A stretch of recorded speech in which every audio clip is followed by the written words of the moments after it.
Hi, everybody. We're here with TBRCon2022, and the panel that we are doing today is planning a multi-book series. So I was pretty excited when I was put as moderator for this panel because I am working on book 3 of my trilogy. So I thought it'd be fun to kind of pick everyone's brains. So first, I'd like everybody to just go ahead and introduce yourselves. How many books are in your longest series, and how many breakdowns did you have while writing it? So Marina, if you want to go ahead and start, since you are directly to my... I'm Marina Lostetter. I have a couple of trilogies. That's the longest I have gone. I didn't count the number of breakdowns, but there were definitely a couple in there, including recent ones. I'll pass it over to David. Andrea, Dalglish, author of Paladin series, The Half-Orcs, Shadow Dance, Breaking World, Half-Orcs, I would say that one, the Keepers trilogy, and the Vagrant Gods trilogy. So I've done a lot of series. The longest was 8 with the Half-Orcs, and given that that was over the span of like 11 years, I'm not sure I could fairly say how many breakdowns. There will probably be a few, including like a full-blown year without writing somewhere in the middle of all that. So it happens. So then Phil, you're waiting to start, I guess. Is it me? Yeah. I'm Phil Williams. I'm the author of the Ordshaw series, which is contemporary fantasy thrillers. I've also written some dystopian books under the Estalia series, and I've got a bunch of non-fiction books, a bunch of English grammar guides. The longest is my Ordshaw series, which is up to 6 at the moment. And in terms of breakdowns, it would depend on the book. I didn't count, but I've been quite sneaky. I try and write my series in a way where every now and again I'm writing books that are new entry points. So they're part of the series, but it's a nice way to not worry about the other books. But yeah, during, I don't know which one's books, I would say 2, 3, and 6, I'd probably be having breakdowns every week or so. A lot. Good. So I don't know who's next. Patrick, do you want to go ahead? Or Sure. I'm Patrick Samphire. I write books for children and adults. In terms of my longest series, that ought to be an easy question, really, but I kind of isn't for reasons. I'd say 4 probably is the longest so far. I don't know about breakdowns. I sometimes feel like it's kind of permanent breakdown. And Scott, I think. Hey there. I am Scott Drakeford, author of Rise of the Mages, that's out from Tor in just about 2 weeks. So I am definitely feeling that permanent breakdown. Yeah, Rise of the Mages is the first book in a trilogy. So I've got book 2 written and am in those beginning stages of book 3. So I'm really looking forward to learning how you all do it so I can apply that to mine. I have the feeling that this is one of those things where we all may not know exactly how we do it. But, I love this assumption that there's useful advice coming. We're going to try to tease out some answers. So next question I had was, how much planning did you do in the very beginning? Did you know how it would end? And did you know how many books would be in the series? Anyone want to start? I guess I'll go. I can take it. I very much like the idea of trilogies. So personally, so far, I've tried to stick to them. So it's easier for me than to envision. I don't do a ton of planning, but to be able to see a complete story front to back, kind of in a 3-act structure sense. Usually I know kind of where it's going in each book, but I don't plan out too strictly just because I seem to really surprise myself often with how each book ends up. So if I'm too strict towards the back end, then I'm going to mess myself up on the front end and vice versa. So it's kind of how I approach it. Should we keep the same order just for reducing chaos? I have changed over the course of my career in that at the start I didn't plot out in the slightest. I usually had like one or two big, like really big moments I knew I was trying to build toward, and then everything else I just kind of winged it. But then the further I've gotten in my career, the more and more plotting out and preparing, to the point now to where before I start a novel, past couple novels I've had every single chapter mapped out before even starting. So like it's very much swung from pantser to plotter for me. As for how long something is, again, started out random. The Half Orcs was I'm just gonna keep putting out books while people buy them. All the series is supposed to be similar, but I ended it at 4 because I killed one of the two main characters. And then Shadow Dance is technically 6. It stopped at 3, and so Orbit was like, "Hey, we want to buy those, and can you make any more?" And I was like, "For money, yes." That's an excellent point. Instead of a trilogy. And then now for the most recent ones with like Seraphim and Keepers and now Vagrant Gods, they're very much planned to be trilogies in mind with endings open enough to, if I wanted to return to that world, I could, but it would still be somewhat separate. Yeah, I've been on a very similar sort of trajectory. I think you're probably just further ahead than I am, because I started out in the same way. I'm just I've got rough ideas of where it all ends, but sort of winged it a bit to get there. And I'm now getting into that stage where like, yeah, I'm planning stuff now because it's getting too hard not to. But yeah, when I started my series, the Orchard series, thinking I had a very rough idea of where it was going to end, and I had a rough idea of a lot of different stories that I wanted within that. And I didn't necessarily map them out exactly where they were going, but I had an idea it's probably going to be about 15 books, but it's probably going to be more because I keep just going off on tangents and coming up with new ideas in the middle of it. And I don't know, when I got to the stage of breaking the stories down, I think I do a bit more planning. So I've got sort of the first 3 books are a trilogy that work within a sort of self-contained trilogy, and I've got another duology out now that's a self-contained 2 books. So I'm trying to plan those quite accurately, but in terms of the overall series, it's still pretty out there now. Yeah, I think I've kind of gotten in the. Sorry, Scott, do you want to go? Nope. Okay. After you. I think I've gone in kind of the opposite direction to Phil and David, in that my first series I planned out as a trilogy with a possible another trilogy to follow it up, and this was a series of children's books, and it got cancelled after the first 2 books. And since then, I've taken a much more flexible approach, I think. So I kind of I write series that I consider kind of a flexible length, and I kind of design them so they could end after 1 book or 2 books or 3 books or 5 books or 10 books, depending on basically whether people are still interested in reading them. So it's I don't do a vast detailed plan, because there's no point planning in detail 10 books and then writing 2. So I kind of do these. I plan a reasonable amount of detail for the first, a bit less for the second, and then I have some kind of overall story arcs that could take me further if I want to. So yeah, I think I'm planning less and less basically as I go on. I feel like that's. I just switched my mic. Can you guys hear me? Okay. Yeah.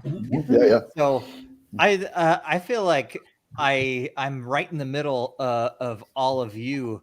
I mean, I have tried to kind of do what Marina said about, putting my trilogy into a 3-act structure. But I've also tried to, I've also worked that structure around these big, awesome moments that I know I want to happen. And I knew from the very beginning I wanted to happen. But now that I'm at book 3, a lot of my planning has gone awry. And I have, I've worked myself into the spot where I've set some things up really well, set some things up not so well. And so I kind of have to pick and choose how to wrap up every single thing in that 3-book arc. And I haven't done it yet, so I'm sorry I don't have any answers there. But so Marina, you were talking about 3-act structure, so I kind of wanted to go off of that. how do you handle the structures of a series? Like, is there a certain structure that you all try to adhere to, or do you kind of just wing it a little? How does that work? Well, I did like what Patrick said, which is kind of what I try to do too, because, you know, being earlier in your career, you're never sure how many books you're going to sell in anything anyway. So definitely the first book, I like to be pretty self-contained. It's like if people want to start here and then they don't like it, it's fine. They feel satisfied, like they got a story. If they want to keep going, then there can always be more. So I do try to make sure that my first story is as self-contained as I can possibly make it, with like the promise of, hey, if you want to explore further, there's more to come. I think that becomes harder the further you get to make each one feel like a viable self-contained thing. But I do try to make sure that each book has its own arc so that it doesn't just feel like here's an episode. It's more like here's an actual complete story within the larger story. That's kind of, I don't know if it ends up totally adhering to the 3-act structure, but I try to give it that overarching feel while each thing is its own contained arc.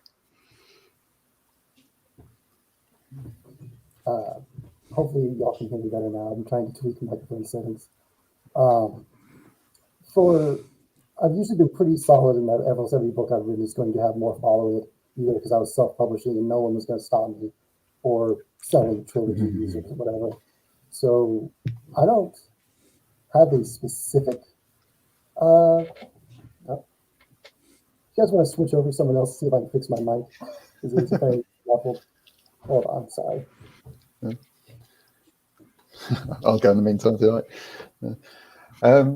Where were we? The structures. Yeah, I don't really stick to a specific kind of like a formal structure. Like I don't have an idea of like units of structure, I guess, like in terms of I want it to be X number of beats and stuff. I used to, but I used to work that way with sort of screenplays and stuff, so I'm quite familiar with it. But I find when I'm actually writing, it all just kind of flows quite organically. In terms of the actual, like the structure of the series, I tend to have in mind, or I've got endpoints or points where I think that readers will be sort of satisfied as an endpoint, a bit like Marina was saying, I want points where I feel like a complete arc has been. Sometimes that's over one book and sometimes it's over 2 or 3.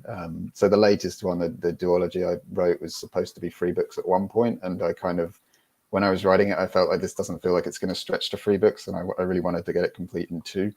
But what I find, I tend to work a bit more with audience expectations, I guess, when I'm working on how many books to write or how to fulfill a plot point, because I'm sitting there thinking, if I've got a book that finishes on a cliffhanger and I've got a couple a bit like this, I really need to get the next book out as quickly as possible, because I feel like I'm not happy selling that book while people are not going to be happy reading it. Like I can't complete the story.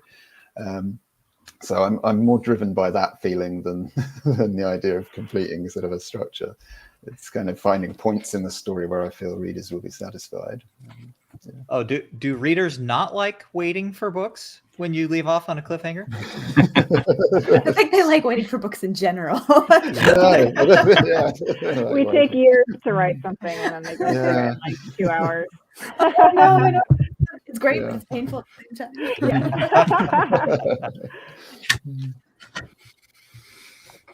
Okay, can you guys hear me better? Still a little muffled. That's still a bit muffled. Oh, no. Hold on, let me leave and come back because I think it's using the wrong microphone. Okay. That's a little better on my end at least. Yeah. Just scream at us, David. Yeah, or you could move towards each. Oh, he's gone. He's gone. Left us. Okay, I'll go while we're waiting for David. Yeah, like Marina, I think it's kind of important that each book has a satisfactory ending point, and it's probably commercially a terrible idea to design your book so that people can stop and not read any more afterwards. However, I kind of feel whether you're traditionally published or indie published, there's always a chance that any book could be the last book. If you're traditionally published, it could be cancelled. If you're indie published, you might just realize that people aren't buying the books or aren't interested, and at some point you've got to stop writing them. So I kind of make the series I'm working on at the moment has a kind of mystery structure, which kind of makes it easy to make each book self-contained because there is a book mystery to deal with. And then there are kind of overarching plots, which are kind of nested plots, if you like. So there'll be a kind of 2-book plot and a 3-book plot and a 4-book plot and so on. And the longer they take, the less detail you go into in each book on them. So the idea is that you're kind of seeding a lot of things in the first couple of books, which are designed to come into larger plots eventually. But if they don't, no one will know they're missing.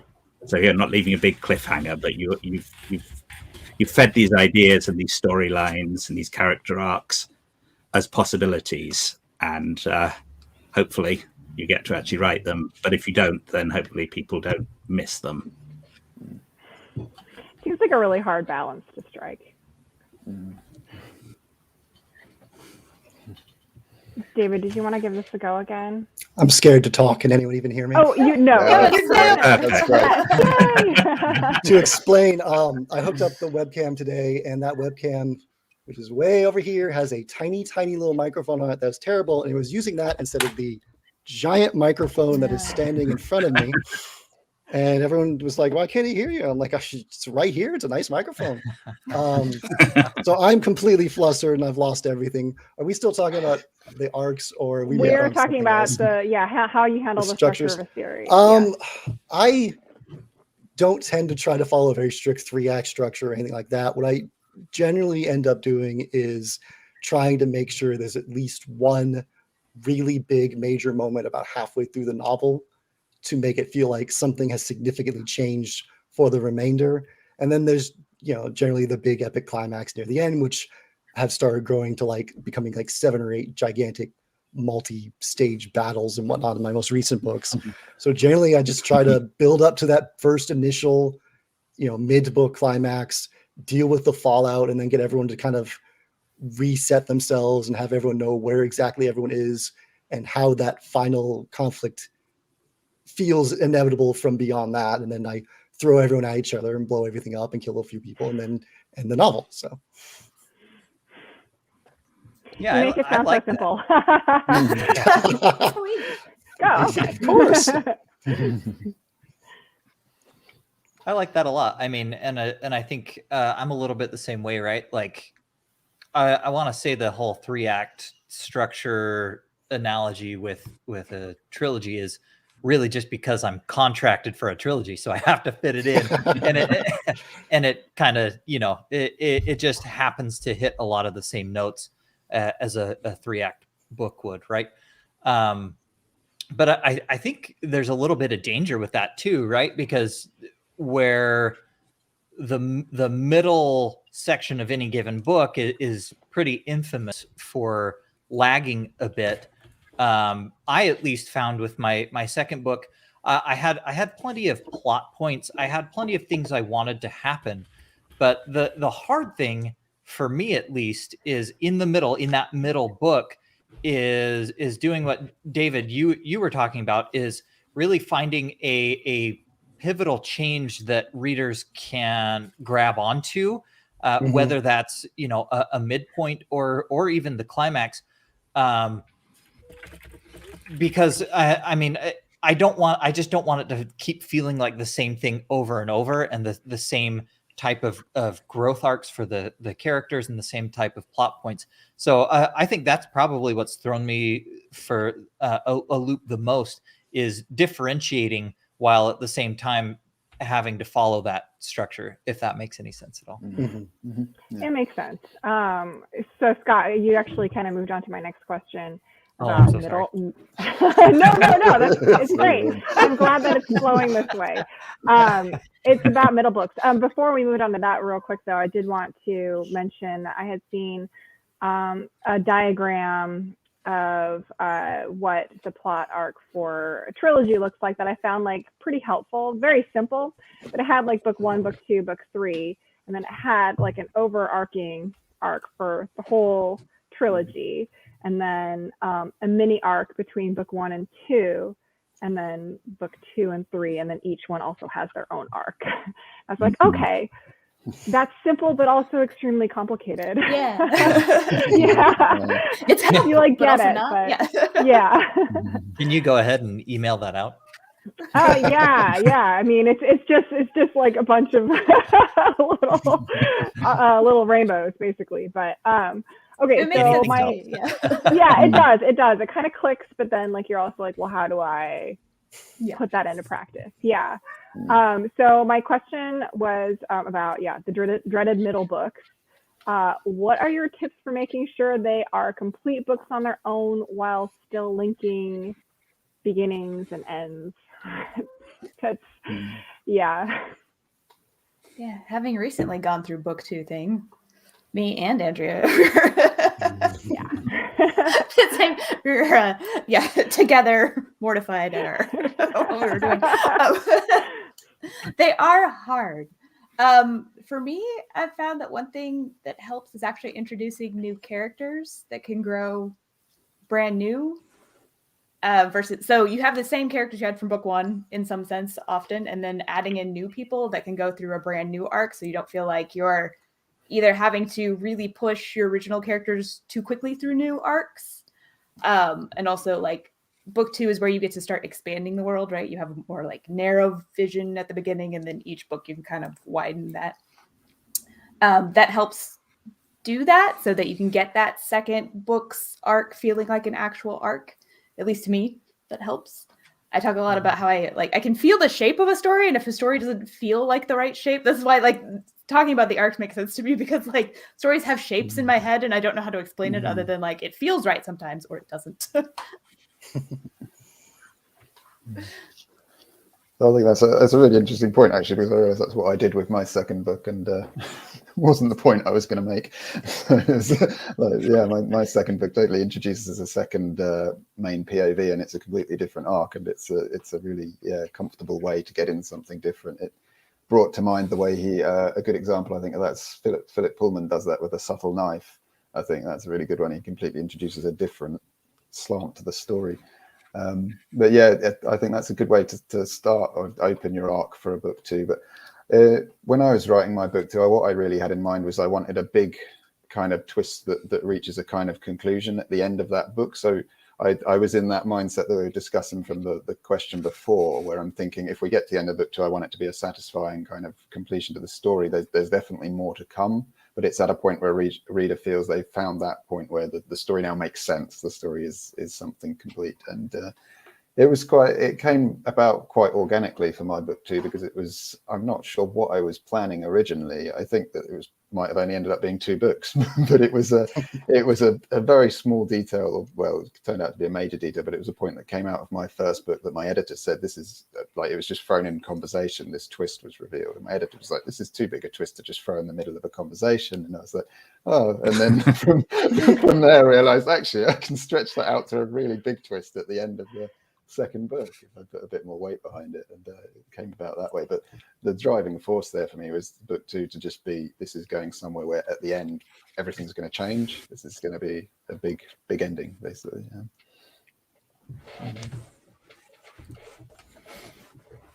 Yeah, for me, it's again, this is why I keep using a mystery structure, is because it allows you to set up a very strong central plot for each book, and so while you're kind of proceeding with the bigger plots in the background, you've got this thing for people to focus on, this thing, a definite place to end. And I mean, also, if you're kind of doing something of indefinite length, it's kind of not a middle book, or maybe every book's a middle book. I don't know. But it's certainly. I think it's in some ways easier than the trilogy where you're doing a single story over 3 volumes, which I have to say sounds like a really big challenge, and it's not something I've really done before. And yeah, I feel like a series, even when they go on for books, they still have like kind of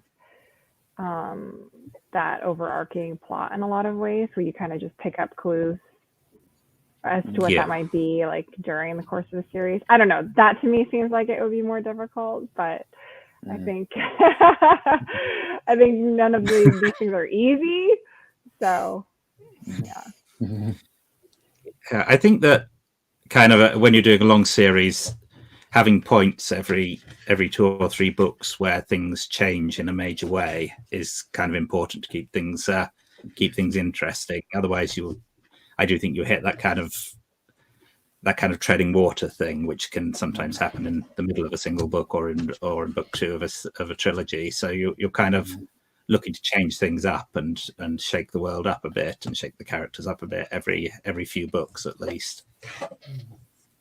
I guess it depends a little bit on the nature of the series you're writing as well. I mean, it seems like we're all coming from a perspective of writing a complete series in a way. We're looking at the idea of telling a complete story, where I guess depending on your genre, some people are dipping more into the kind of, I almost compare it to like the soap opera style of writing a series where you're just trying to keep it going, and people and readers enjoy coming back to see the same characters in a different situation, which it sounds like none of us are doing. But yeah.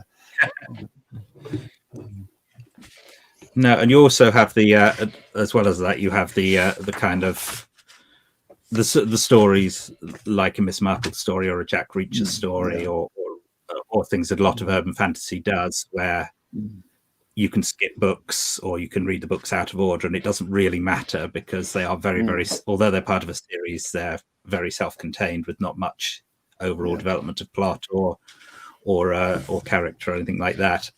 And I don't know if that works very well in fantasy, other than urban fantasy, maybe. And I'm not sure I've seen it done in kind of. It's a lot rarer in fantasy, that's for sure. Scott, do you want to go next? Sure. Okay. Yeah. So, I mean, I think I totally agree, and I think it can work either way. You know, serial versus a complete change up. For me, I tried to walk a middle line, and who knows if that's wise or not. We'll see in a year or so when book 2 comes out. But you know, I tried to walk a line between keeping structure and tone at least somewhat similar, because I've had, you know, books and series before where the change felt a little too sudden. For example, if I pick up a book and I really identify with maybe, you know, 1 or 2 characters in it, and then for the next book, those characters take a complete backseat, either to, as Marina mentioned, you know, completely new characters, or maybe just characters that are now getting more attention as POV characters. You know, I've had experiences where that's made it difficult to get into and kind of stalls out my momentum with a series. But at the same time, you know, even though it's my one of my favorite series and was huge for me in my youth, The Wheel of Time, I tried to, if any of you all are familiar with it, or at least my opinion of it, book 1 and book 2 are basically the same thing. You know, like the structure of the story, everything. Like book 2, you didn't even really need book 2 in The Wheel of Time. And I might get some hate from that. And I hope not. I promise I love it, people. But I tried at the same time to not do that, because that's a very real danger. You get sucked into your own story, and you have, as an author, you have this idea of who they are and where they're going. But sometimes that's not as obvious as it could and should be to readers coming in cold, especially if there's been a break between books, right? And it can be challenging to walk that line. But I try not to go too far on either side, if that makes sense. Yeah, it's interesting because this is very much about, you know, these kind of genre expectations, isn't it? Because this structure where the one book will be a set of characters and the next book will be subsidiary characters is quite common in romance. You'll see the romance of the first 2 characters, and then the next one will be 2 minor characters from book 1, or one of the minor characters from book 1, and you'll have theirs, and you'll move on in sequences like that. And again, I'm not sure that's anything you really see in fantasy very often. No. See expanding casts, but not really moving on to entirely new casts very often. Yeah. I can't remember what the name of the series is, but Abercrombie with his half a king. Is it the Shattered Sea? Half a king. Yeah. Yeah, half a king, half a something. I seem to remember him doing, the book 1 characters were still involved, but book 2 was a completely different related set, but still a completely different set of characters. And then same with book 3. And I actually thought that particular series worked quite well. And that transition was really interesting, but yeah, it can be hard to pull off. So the initial topic of how do you survive horrible book 2s, I feel a little bit of an outcast in this because I really like writing book 2s. I tend to do much better with book 2s. They tend to be much, much better, in my opinion, than book 1s in every way, pretty consistently among all my various trilogies and series. Because for me, book 1 is so much introducing the cast, introducing the world, getting the reader to know the characters, to like the characters. And it's just all this building up. And then when I get to start book 2, I get to go, okay, we've had a break. We've had a tiny bit of time pass, maybe more. Everything is already built.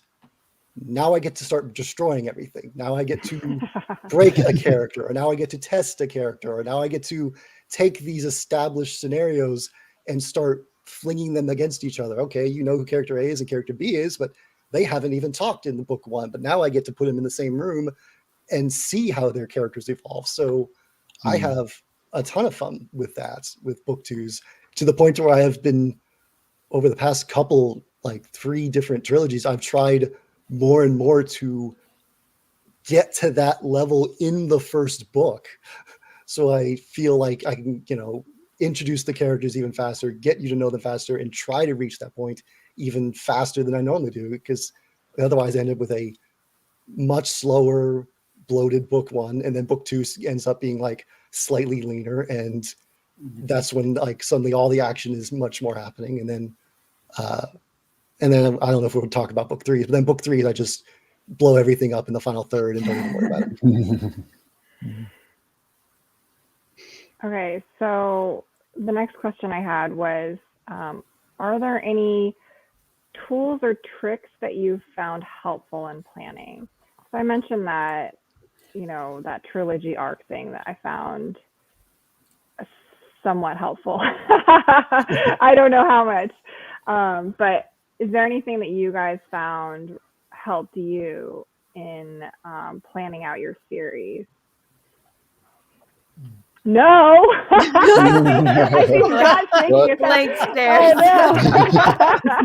I mean, like, this could be anything. Like, I know, like, if you go further into a series, like, how do you keep track of things, like, in characters and places, or are there any tools you use for plotting, or is there like any kind of visuals that you use that might, or are we all less organized than we pretend to be? Oh, I am not organized at all. I believe they're called copy editors. I can show my very advanced tool. It's a book that I just wrote crap on and just kept notes. And this is what I did for 3 different series. I would jot down little notes and write down, oh, this character. And when I needed a genealogy, well, here's my blank page to write a quick little line of the names and the genealogy. And honestly, just having a tiny little series Bible, most recent one, I'm doing that online because that's more overall convenient to have just like a separate Word document with everyone's characters and descriptions and eye colors. So I wrote like 15 novels before I even considered making a separate file. So like 8 years after writing one of the Half-Orcs books, I would be like going back to the first novel, trying to remember what eye color I gave a character. So that would be my only real big thing. If you're going to do something long form or an ongoing series, just make yourself a mini Bible where you just put important stuff in it so you have it for later. If it's something you're going to reference, like I named this person's dad this, maybe you should write that down so you're not trying to remember what chapter in this novel did I mention their dad's name. Yeah, I've got an ongoing Bible like that for the Ordshaw books, which I do it all in Scrivener, which is really useful for you've got all the folders and the nesting bits, and so each time I create a new file for a novel, I just copy the whole Bible over and I'll add to it. And I'll definitely do stuff like that when I've got to go back and look through 3 or 4 books to find a very specific detail. I'll add it to that. But the problem I have with and the kind of the the tip I would share is to keep it updated, because I'll do a lot of planning, and this Bible's got like biographies of characters in it and stuff, and some of them are completely inaccurate after I've written the book. It's like details come out in the book that are not in there, and even names are completely different sometimes. A lot of them have completely different names in the original planning bits. So it's not well updated, and yeah. so yeah, I would suggest keep things updated and on file, and not do it as I do it. Yes, for sure. I guess I have files like that. It's all in Word, but it's individual little files, ones that are just like magic system, ones that are this. The 5 penalty series is actually kind of difficult because I have like 3 different magic systems that are nested. So I have to like remind myself which things correspond to what. And yes, I have the same problem with not updating. So you like have medals in there that are completely unrelated to anything now and stuff like that. But yeah, keep them updated, and probably just having them in Word is maybe not the best system, but different files.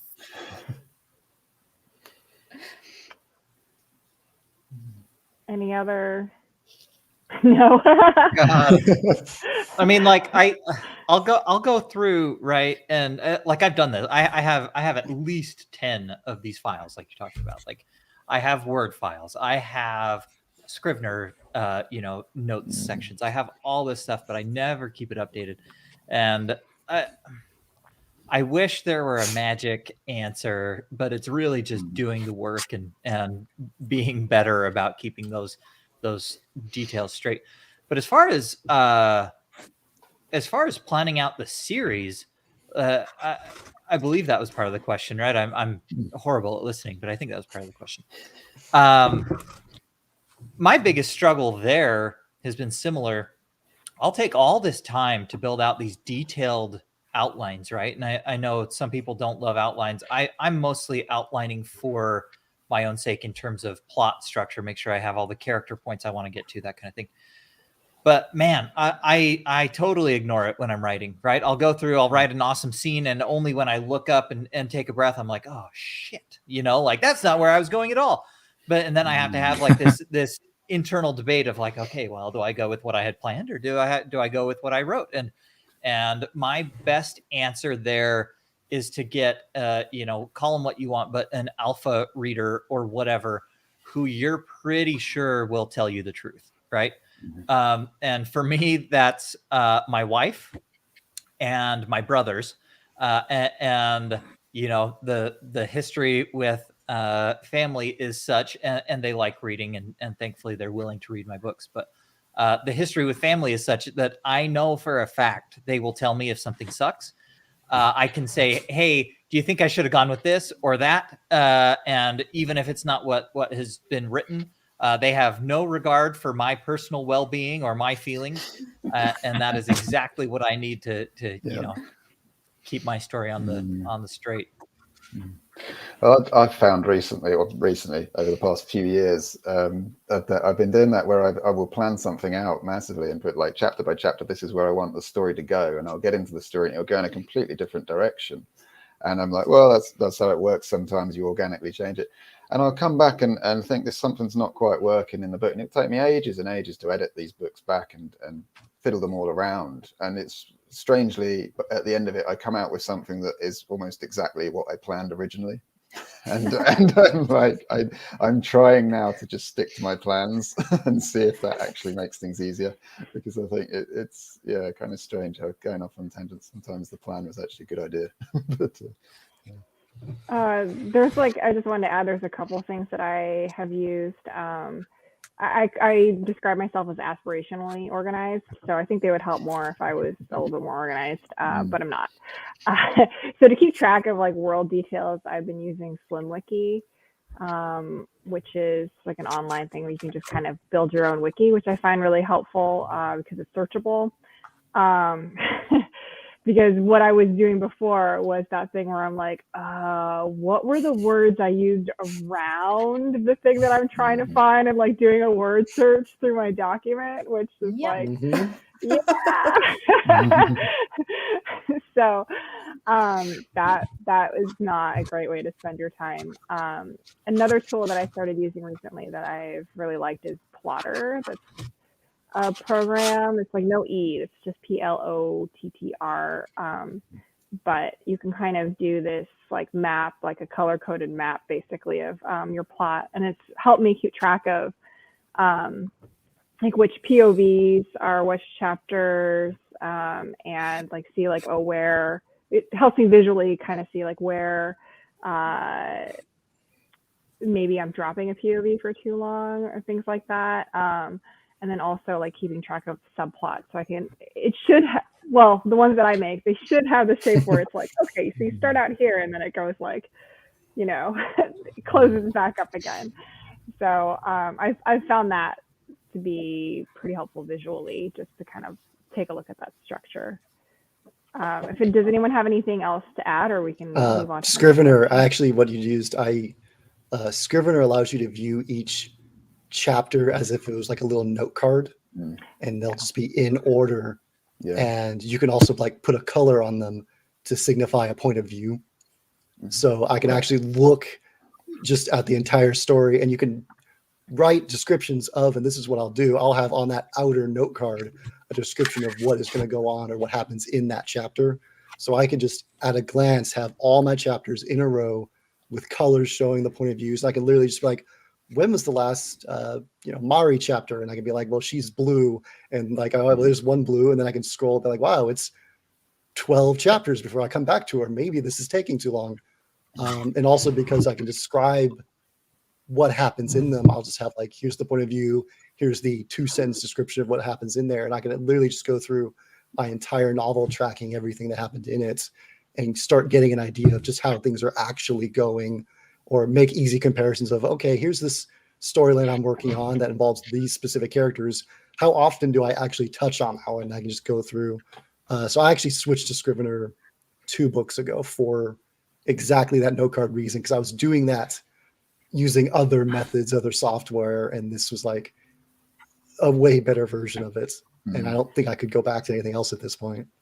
Yeah, I do the same. I find it really useful. I mean, it's been years since I used Word, and I remember doing Word trying to move chapters around. It was, it was you can do it with heading.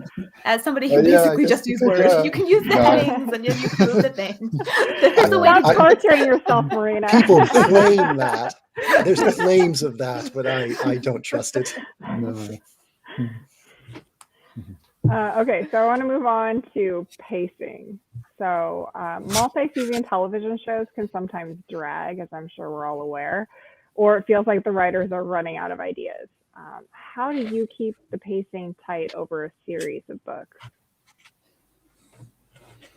Excellent. Come on, you guys.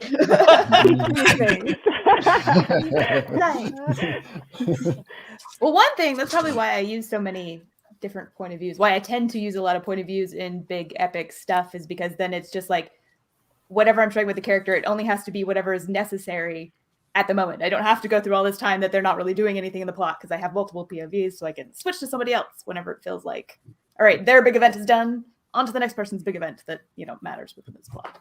That's my answer to everything. It's multiple point of views.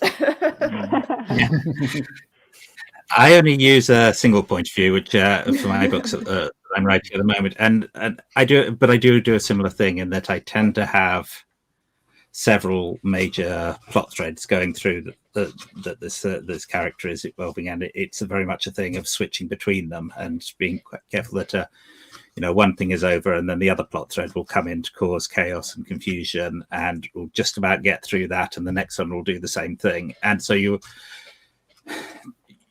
kind of got this thing going on. You're still switching between plot threads. You're just doing it within one character rather than multiple points of view. I think, to be honest, my answer won't be useful because I've got kind of the opposite problem when it comes to pacing. I'm always kind of in a hurry to get where I'm going, and I try to keep things moving because I want to get to the end. I want to see where the story's going, and I try and just cut out as much as I can when I'm writing and editing. So yeah, I think I tend to have the other problem. People, maybe I'm need to slow down a bit sometimes because I find it quite difficult just putting in extra information, and sometimes that creates a whole other problem because people, especially coming into later books in a series, they need to be kind of carefully told what happened before again. So if you're going too fast, you really need to take care of that. which I do spend quite a lot of time on, and thankfully I have a very good editor to help me with that as well. So, yeah. Yeah, I mean, for me, I think the two things that I probably pay the most attention to here are stakes, and making sure that the scope of whatever my characters are going through is sufficiently large, and it has been introduced as being sufficiently large, and has been whatever you want to call it, foreshadowed or hinted at previously, so that it feels organic when the story grows into a bigger and bigger problem solving exercise, I guess, that does involve more people. But even if it's the same people, right? I've at least tried to keep my POVs somewhat static. I add and switch up more, but I have one primary POV through books 1 and 2, and plan to through book 3 as well. But the other thing is creating problems for them along the way, right? Like I've seen the second act of a book or story, or in this case, second act of a trilogy, described as where you throw stones at them, right? And so I think making sure that you throw enough stones and you create enough problems, whether it be interpersonal, plot, character problems, things that they do because of their own personality, that creates whatever kind of problem. And it's fun because it doesn't really matter what it is, as long as there's an authentic, genuine problem that you can tackle next. That's life, right? And that, at least to me, that feels good, and that feels like it keeps pacing on point, even if you decide to switch up your structure or POV or whatever.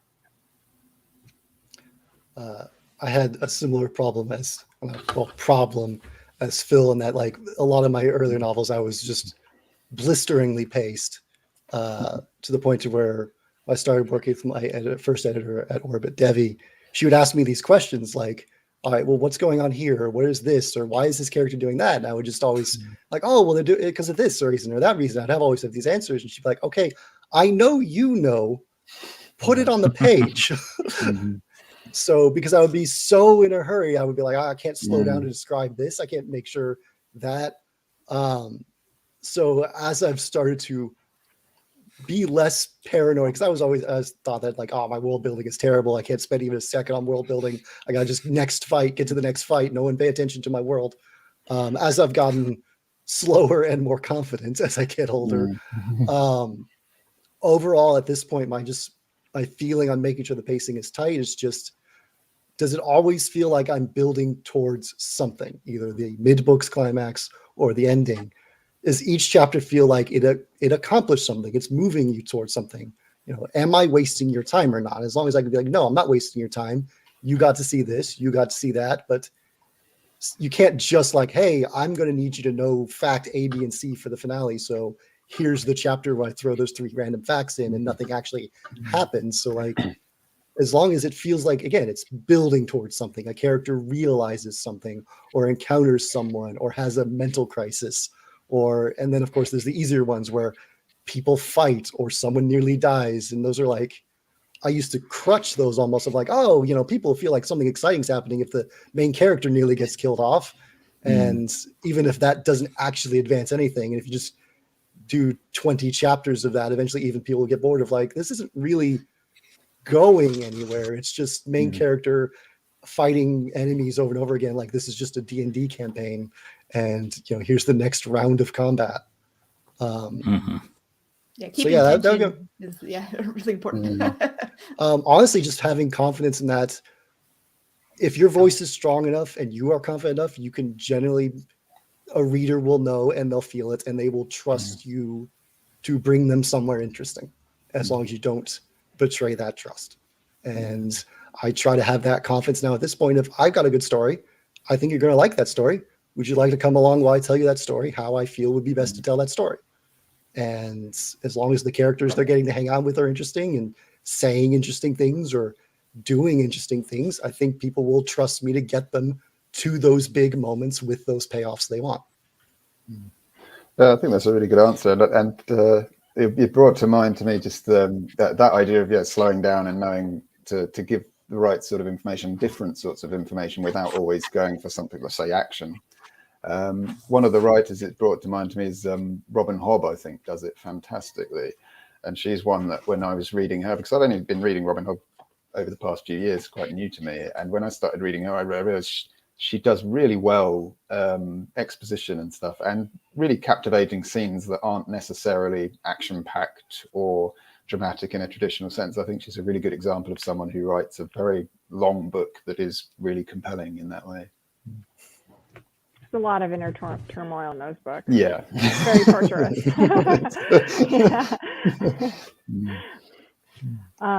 Yeah, I liked what was said too about kind of just throwing everything at your characters. I find that's like a technique that I use where they have plans and then things go wrong. I think the only problem with that is then you got to figure out how they fix it, which is sometimes an ordeal.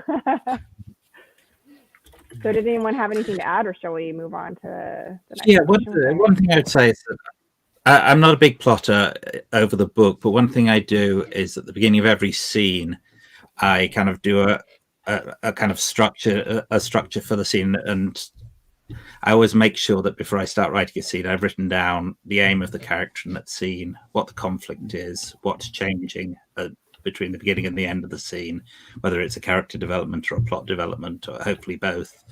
And if I can't write those things down for a scene, then I won't start writing the scene, because it's very easy to start a scene because something needs to happen, and you write it and it kind of just trails away. So I've got to have the structure in front of me and saying this is what goes wrong at the end of it, because it's always good to have things go wrong.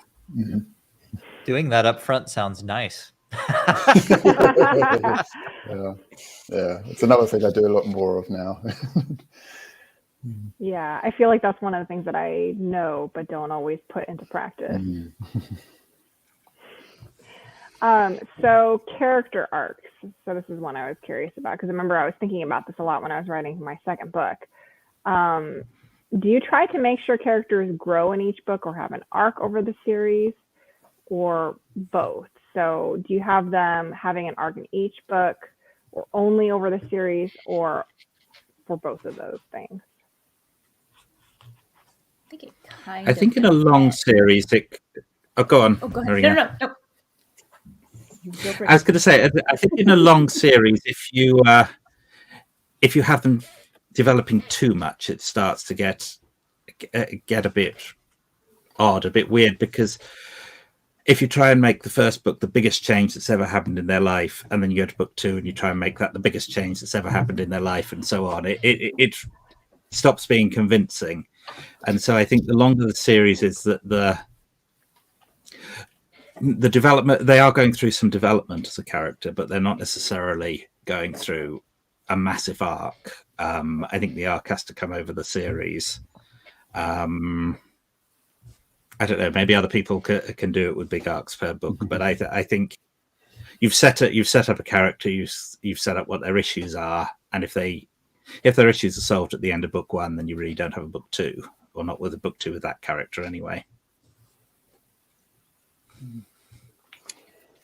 So the way I look at it usually is there's definitely an arc for the character in book 1, because again, I try to do the like self-contained, if you stop reading here, you've read a complete story sort of a thing. And then I try to take that same character and give them another arc. And it's more about then like revealing new sides of their character rather than making sure that they change. Because people don't always change, right? Sometimes they're fundamentally who they are, and just getting to see a new side of them because they're presented with a new situation can also feel like character growth rather than being a literal like 180 on who they were before. So I tried to give them, I guess, an overarching arc over the whole thing, definitely an arc in the full thing. And in the middle book, it's more about just general unfurling of the petals of who they are or whatever.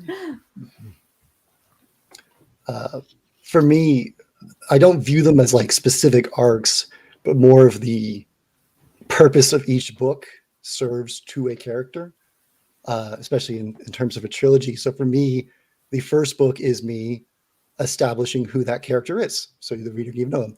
So if it's, say, the main character, say, like, this is a bounty hunter that'll do anything for money. book 1 is about establishing to the reader, this character is a bounty hunter, they'll do anything for money. So book 1 is establishing the character. Book 2 is about testing the character. Okay, I've established this is a character that will do anything for money. Will he?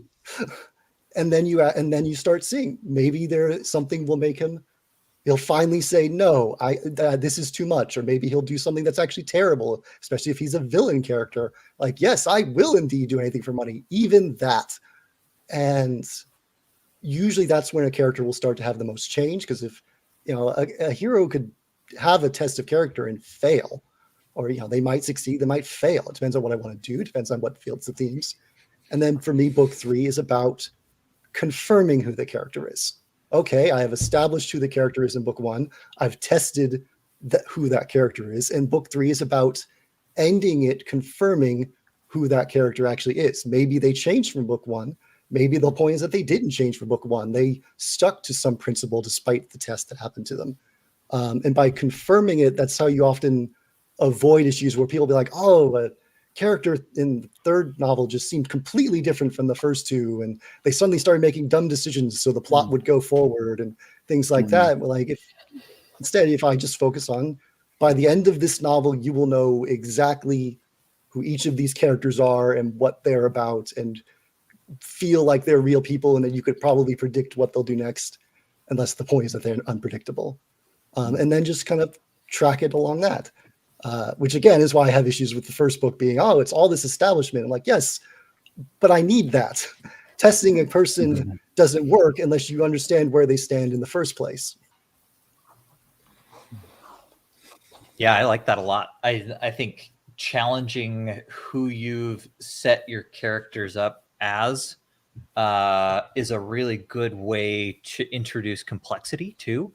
And I think it's really nice to not feel like you have to continue on a set arc, like Patrick mentioned. I think where I might get in trouble with readers is in that, perhaps lack of predictability, and trying to mirror what I feel, I've personally done and seen other people do in real life in terms of personal growth and character growth. It's not always straight up. There's a lot of wiggle and maybe some pretty dark times, some failures along the way. And those failures aren't just, oh, I tried really hard and it didn't work out. Sometimes it's, I just did some really dumb shit for a while, and maybe now is the time to get my life back in gear. So I like that a lot, David. I think I'm trying to think about this. You'll sound a lot more structured with what I do. I do tend to think in terms of I want there to be an arc. I want a character to develop in a satisfactory way. But I think the way I tend to do it is that I think about who is this character, what's their nature, and I try and establish that, like as David says, I try to establish exactly who this character is. But I'm not thinking a lot of the time in terms of where I want them to be at the end. I want to challenge them and then see what are they like at the end of that. But I don't necessarily have in mind what that's going to be. And so sometimes I do. Sometimes there's quite a clear point to the story. But a lot of the time I'm doing that a bit more organically, and especially when it comes to, say, the side characters, I'm seeing where does this fit in? How do they develop? So for me, a lot of the time I'm thinking, especially if we're talking about series, I'm going into the second book, sort of reanalyzing them. So what has this event had? What effect has this event had on the way this character behaves? And it's not necessarily something I went into deliberately in the book before. It's just me coming out of it thinking I want to now explore that. So yeah. Okay, so I also wanted to talk about endings. So how do you know how to end your series and when to bring things to a close? Rocks fall, everyone dies. There, done. It's over. Easy. When they're all dead. Oh, well, now I know how you're No. For me, writing trilogies, it's more cut and dry, I think, than I'm interested to hear what the people with very long series do. Because for me, the ending of a book or a story or a trilogy is often one of the first things I kind of know or feel or think about. So then the story ends up being like, oh, how do I get to there? Like, how did we end up here? So the endings come rather naturally to me, even if they surprise me in some way, you know, are not exactly as I envisioned. That's kind of, I'm always have something, a goal to aim for. So that's just something that for me is really organic, that just, I see the end here. So as long as I can build a structure to get there, I'm good. So now I'm interested what the other answers are.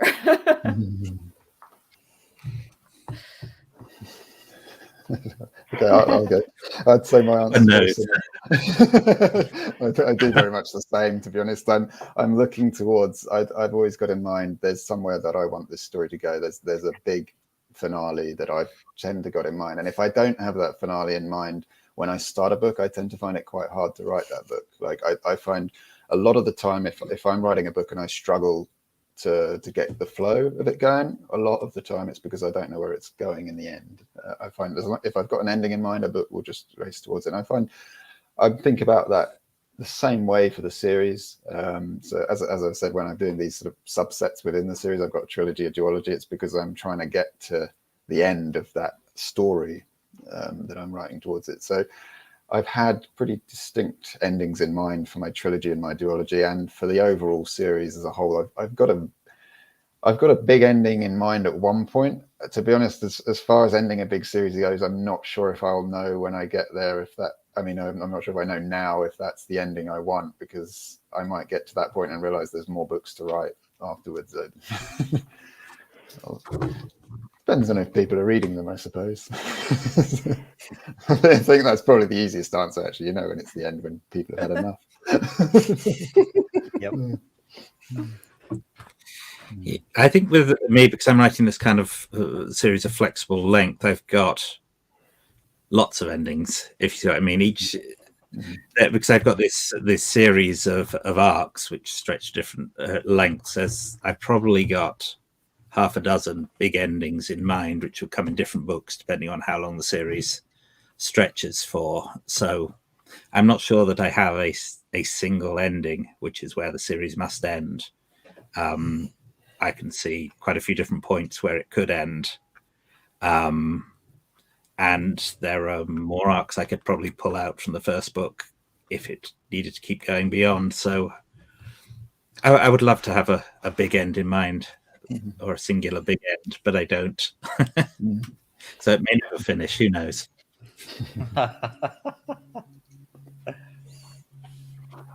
I tend to have usually one big final epic moment in mind when I'm writing a series. Usually it's the D&D player in me at this point. Just obviously there's the big bad, and I just try and make the big bad as epic and awesome as awful as possible. And then when you take down the big bad, well, then I've accomplished my goal. And then from that point on, it's about making the reader feel like, all right, we've reached the mountaintop, and now all that's left is like a little brief moment to kind of give a glimpse of where the rest of the story will go. Even though I probably will not go there, I at least try and give a hint of, all right, the worst of it is over. Here's the piece the main characters will probably have, maybe, or for at least a little while, so that the ending can feel satisfying, and that, all right, a main threat was ended. The survivors have grieved the people that are lost and are looking toward the future, and then scene. I don't tend to drag out my endings very long at all. But even with my Half-Orc series, it's up to 8 books now. It's going to be 9. I originally ended it at 5, but came back to it like 3 years later.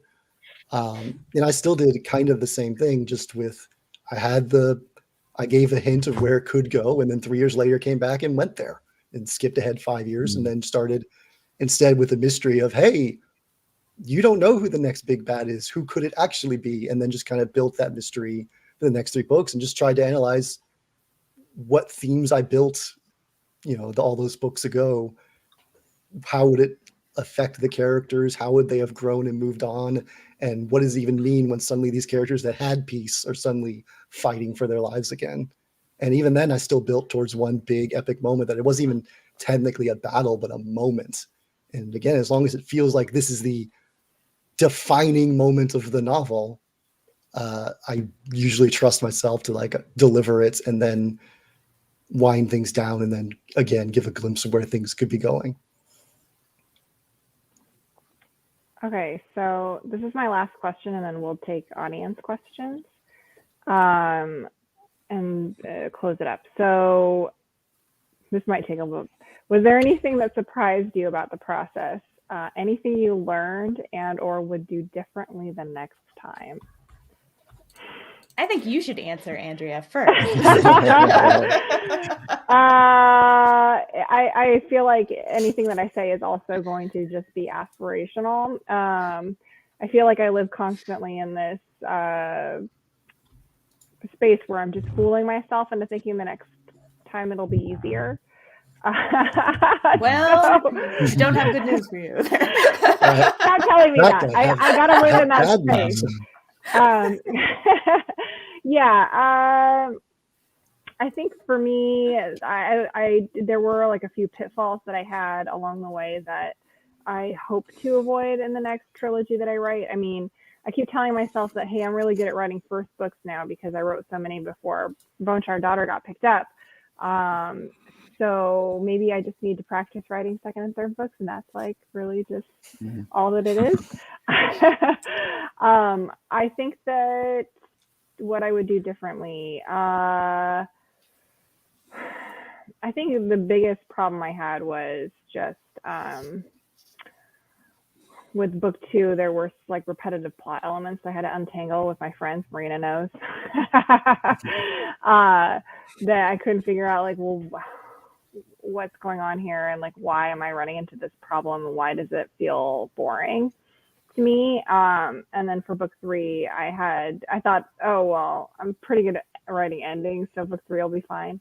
I wrote the whole thing and then scrapped it and then rewrote it, I started rewriting it and then scrapped it a third of the way through, and now I'm almost done with the third iteration, so I definitely don't recommend doing that. That one, it was because I realized I was introducing new characters to play these roles in the stories that the old characters should have been just playing. And this is the worst part is that I know this stuff, intellectually I know this, and I still couldn't figure out like what I was doing wrong on the page until I talked to someone else, and then it was like, yeah, of course. So I think maybe next time talking out some plot stuff with friends before I start writing it might be a good idea. Might save me, I don't know, like 6 months. That maybe. So bad hearing this. But like the third iteration, I'm like, oh yeah, this is it. So I can finally feel like, like Marina was saying, the shape of the story, it's like coming together. And there are like some things that I'm like, okay, well, I need to go back and like add this in because I figured it out when I got close to the end, or like, just like those little things that you have to revise, but it's not going to be like a whole rewrite. So yeah, so I think like maybe instead of feeling like I got this, run it back past somebody else first. I don't know if that would actually work, but that's it might work. That's what's important. right. I gotta keep trying things. Yeah. Because that's really what I've had to do, is kind of just like accept that I'm going to write terribly and then it will have to be rewritten. I always have to rewrite. Doesn't matter how confident I am in my first, and it's always like, oh, scrap that, throw that. I've had to throw out entire points of views. I've had to throw out whole drafts. I've had to, So every time I start a new book, I always tell myself, this time I will accept the process that I am going to have to do this and throw out a bunch of things. And then I end up not accepting it and getting mad at myself in the middle. But next time I will do better, and I will accept that this is just the way I work, even though it's frustrating. Yeah, I mean, for me, I don't know how much I've learned because I'm a serial rewriter, right? Like I just hate the idea of writing something and investing in it and then just leaving it out, out somewhere to languish. So, I mean, I probably rewrote book 1 20 plus times, 30 plus times. Rise of the Mages. Yeah, like God, so bad. And when you get to that point, it is really, really easy to lose yourself in your own work and to just not have, I don't know what words are okay on this broadcast, but not have a clue, whether what you're doing is right or wrong. So, I mean, I'd say there's pretty, broad advice out there and well-known advice to write something, leave it, and come back. That didn't even work for me. I'd say find a middle ground. What worked for me, right, was finding a middle ground between making sure your outline is detailed enough in terms of especially character, but also plot, but then leaving yourself a little wiggle room to invent things and have fun along the way, right? Because invariably, when I got the most lost inside my drafts and inside my own work was when I tried too hard to adhere to a very detailed outline, or when I didn't have an outline at all detailing, the things that were important to me to hit on. So I've seen both, right? Like my little brother is just starting his writing journey. Poor little guy. He's like 27 or something. So he'll be fine. But like I'm seeing this in him, right? Like kind of the opposite of what you're talking about, Andrea. He's trying to plot so hard and map out every single instant and like know every detail from the beginning that he's just never going to start that first draft and never get to that point of rewriting and embracing the pain like Marina talked about. I think embracing the pain of rewrites is really where it's at.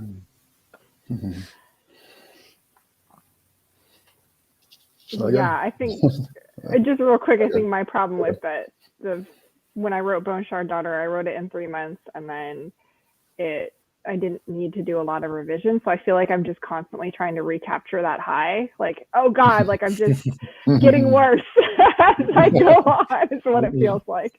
Well, aren't you fancy? I think that's an important point for a series. I mean, to go back to the original question, that one of the things I found that I learned, I guess, from doing books 2 and 3 in my Ordshaw books, because I've done sort of sequels in the past where I've just written books that haven't been published. I've written sort of old trilogies and not published them. Once I'd published the first book, writing 2 and 3 were so much harder because then you've locked in all these details. And I think that there's something to be said. That's why I keep writing starting points to new stories in my series, because it's so much easier. Once you've locked down that first story, the next stories become that much harder to do. So it's and the tip, I guess I would say, what I would suggest, or what I'm finding that I need to do more of, is just to make things simpler.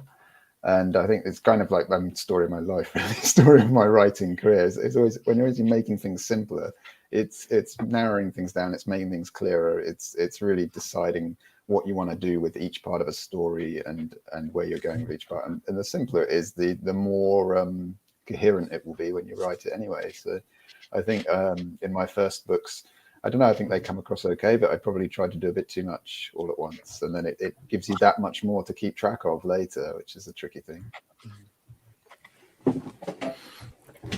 Yeah, for me, it's, I think the one positive thing I've learned over various books is that now I know that it will be okay in the end, and I will get it done, and it will be finished, and it will be a decent book at the end of it, even though it doesn't feel like it for a lot. So I think that's been the biggest change to me, is that no matter how awful it feels at the time and how you don't know what you're doing or anything, it will get there in the end, and I know I can get there in the end. In terms of things that I feel like I know I need to change but won't change, I always start writing too early, before I know enough of where it's going, because I get the opening, I think, great, I know this, I'm going there, and I'll scream ahead for 3 or 4 chapters, and then I will hit a barrier and think, actually, I don't think I do know as much as I thought I knew. And then I'll have a few weeks where I'm trying to figure out what the hell is going on. The other thing which I ought to change, and again I won't, is I always have too many subplots in the book, and I always have to start stripping them out about halfway through because there's just too much going on in the book.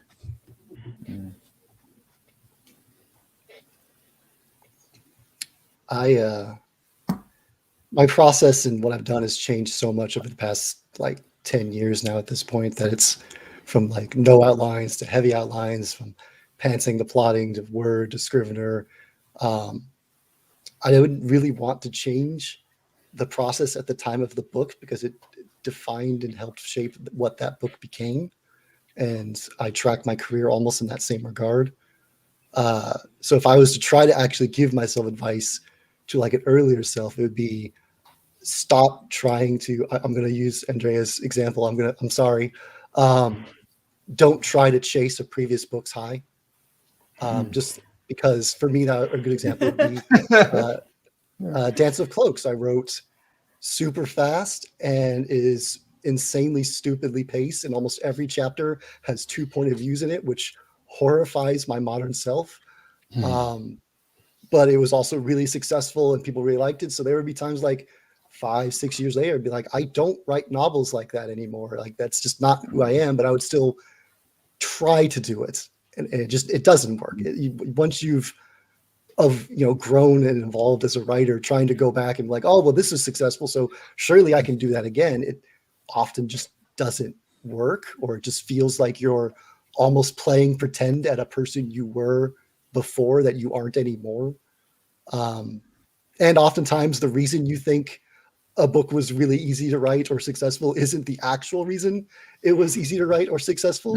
I mean, Dance of Cloaks was easy to write because I was locked in a closet at work for 7 hours a day and could just sit there and write while I was bored out of my mind. That's hard to replicate. So the only other thing I would probably suggest is to trust my gut when I feel like something isn't good enough or working. Because I have, now some of you sounds like you're super eager to chuck chapters and drafts away. I am not that way. I am the opposite. I don't like it. I cling to every word I read. I'm like, no, don't make me delete this chapter. And every time with both Devi and now Brit, I'll have like, oh, this subplot doesn't quite feel right, and I'll like do band-aid solutions and tweaks and try to solve the issue with as lightest touch as possible. And I'll send it to my editor, and it is always the same every single time. No, not good enough. To where like with Soulkeeper, I did a back and forth with Brit, like 4 drafts before I finally just bit the bullet and removed like this 10 chapter stretch that I kept desperately trying to keep this entire like 40,000 words. I was like, but I can't lose it. And eventually it was gone, but I wasted months back and forth with Brit, changing things, reordering things, trying to adjust what happened in it until finally it was like, all right, it's gone now, and I'll rewrite from scratch its replacements. And that's what, for me, it's like learning that actually just getting rid of it wholesale is better than trying to slap the band-aids all over the place. Was a learning experience for me. I just want to tweak this and make it better, and it doesn't work that way for me. I don't know if it's better, but it's more inevitable. It's gonna hurt no matter what, so I might as well not waste the time saving it. So we have some time to take questions. I have the comment box open, so if anyone has any questions for our panel and in their infinite wisdom about planning multi-book series, just drop it in the comments box. I think there were some before. Let me see. All I'm seeing is us being called masochists and to embrace the pain. Well, you're not wrong, but but you're not supposed to say it. Each book is its own beast, right? Each one, that's the thing I've learned too, is like, you think, all right, I've done this a bunch of times, the next one will be easier because I've done this a bunch of times. And for me, that's not even each so one. Here was the question. I thought that so I'd seen this drop in earlier. So what about promises to the reader in the story? Is there any method that anyone follows for spreading those throughout? So when you're making a promise to the reader that you're going to fulfill later, do you have a method for where you put those and how you spread them out? I just try to have like a thesis statement up front. Like my early chapters are very much like doing that, saying this is where this is going to go. These are the problems that are going to get solved. So I make my promises early and then take my sweet time fulfilling them. Yeah, I have an idea with each story that this is the point where I want this story point to be satisfied. Like at the end of this book, they should know this. We should have got to this point in the story. And then I've got loads of little points that I'm like, if they never get this information, then they're still going to be happy. They probably won't notice, or it's part of the mystery of the world. But there are points in the book that I know these need to be answered by this point. And there are other points that I think I'd like to answer them at some point down the line, but it's not essential. Yeah, very, very similar for me. The things that are related to, bigger plot and character, where they end up, I typically try to work them in pretty early. And in fact, in book 2 at least, that's how I've started to tell the difference between something that I can patch up or change and make better and keep, versus what I have to throw out is if it doesn't meet those needs of either promising or fulfilling those promises well enough in each given portion of my book and my book structure. That's when I typically throw it out. But yeah, I mean, I drop stuff all the time. It doesn't really matter to me where it is. I just the biggest cheat code I have, at least, it's pretty simple. But I mean, if your character wants it and your character in story mentions it, like that's by far the easiest way to set up promises for where it's going. And maybe those are subverted and they mention one thing and you give them the opposite or some bastardized version of it. But yeah, that's how I do it.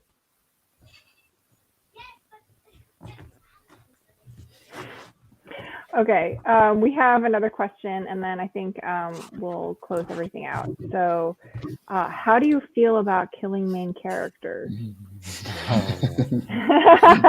Great question. I do it rarely because for me, it takes a long time to work up to the emotional impact of it.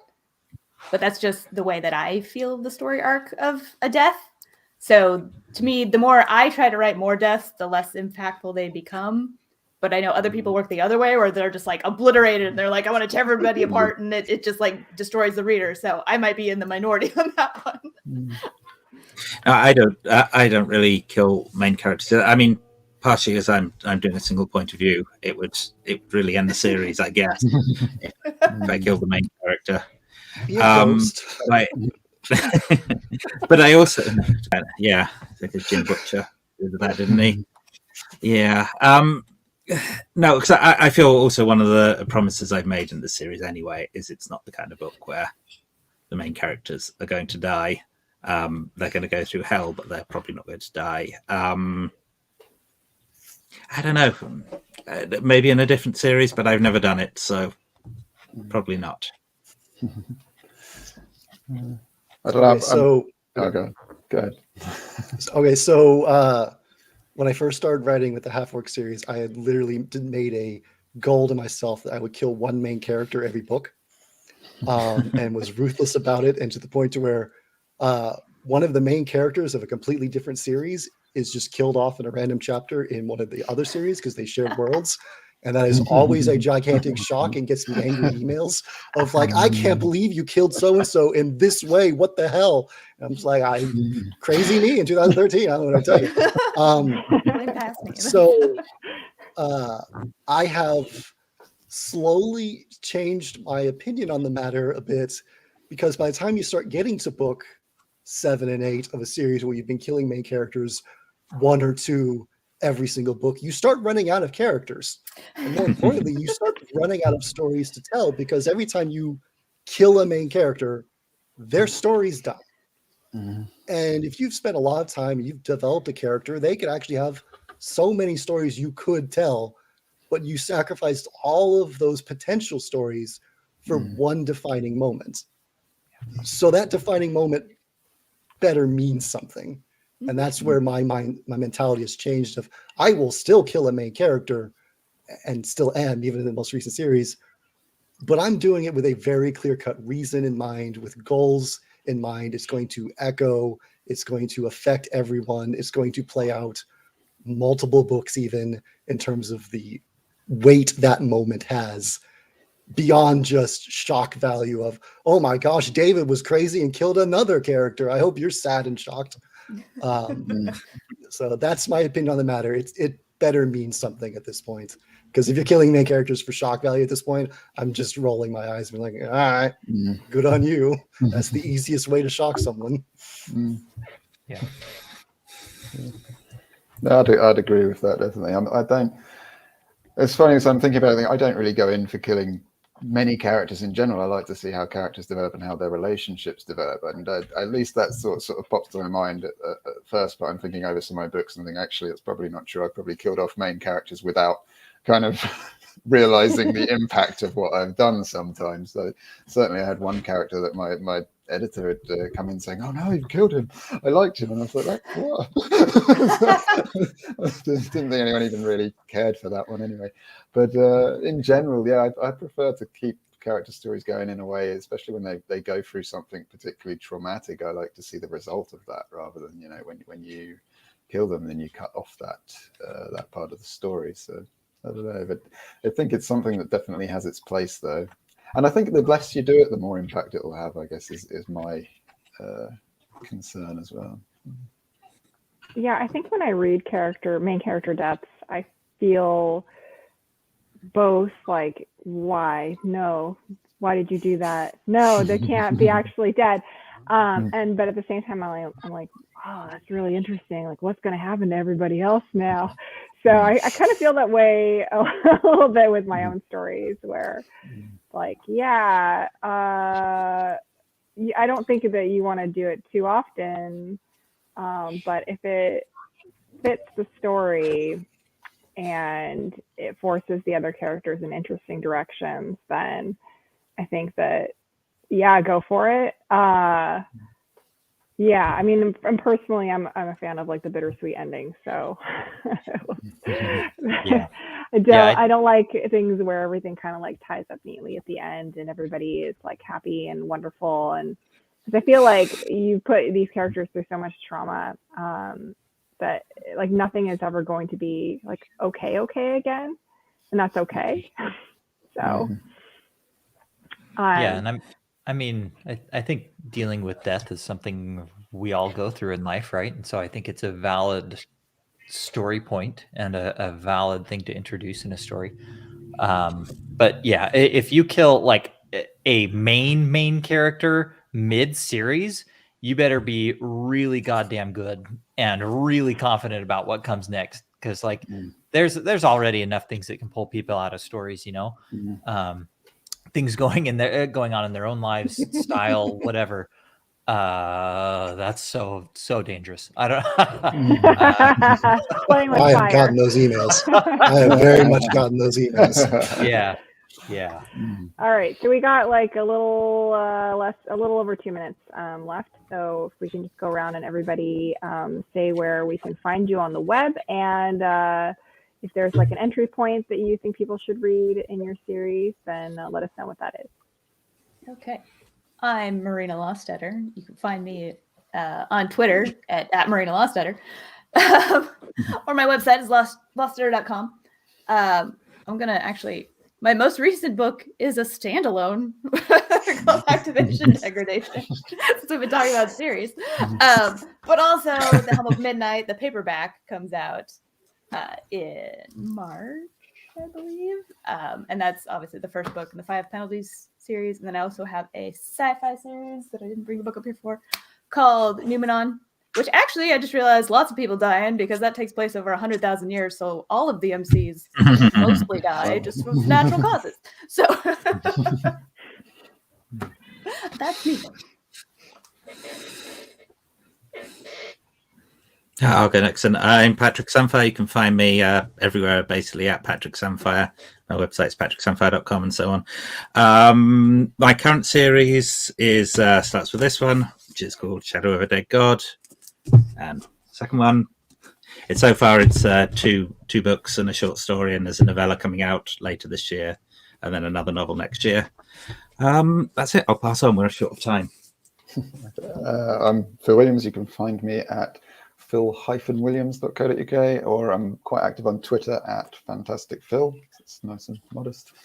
The Orchard series has got a bunch of entry points now, but I'd say that, so my latest duology, I've got them here, is Kept from Cages Given to Darkness. This is the Ickery duology, and Kept from Cages is a good starting point. It's got criminal jazz musicians, and that's all you really need to know there. And okay, that's me. I'm Scott Drakeford. You can find me mostly on Twitter and my website, scottdrakeford.com. My debut, Rise of the Mages, comes out on February 8th. If I were a smart man, I would have printed out at least like a cover to show you, because I actually don't have the physical copies yet, which is making me just a little nervous. Just a couple weeks. But yeah, check it out. Let me know if it's good. I'd love that. I'm David Dalglish. The easiest way to get a hold of me would be at that Dalglish guy on Twitter. Easiest, probably the best way to get into my works would be either Soulkeeper, which would be the newest trilogy, or wait 2 months for The Bladed Faith, which comes out at the start of April, for the new Vagrant Gods trilogy, which is right now at this point my second favorite novel I've ever written. So I would recommend that one. So. Oh, that cover is super badass, by the way. That cover is awesome, and I Oh. don't have any way to show it because I am not prepared. And I'm your moderator. I'm on Twitter, Andrea G. Stewart, AndreaGStewart.com, which I don't update as much as Twitter. And we've already established I'm not organized, so I don't have my books in front of me, but I've got The Bone Shard Daughter and The Bone Shard Emperor out. So thank you all for coming, and thank you so much to our panel members. That was amazing. And I did pick up a couple of tips that I will be using for my next series, because I'm afraid it's too late for book 3. But, but I really appreciate it. And thank you to our audience and for those wonderful questions. Yeah, thank you. Thank you very much. Thank you.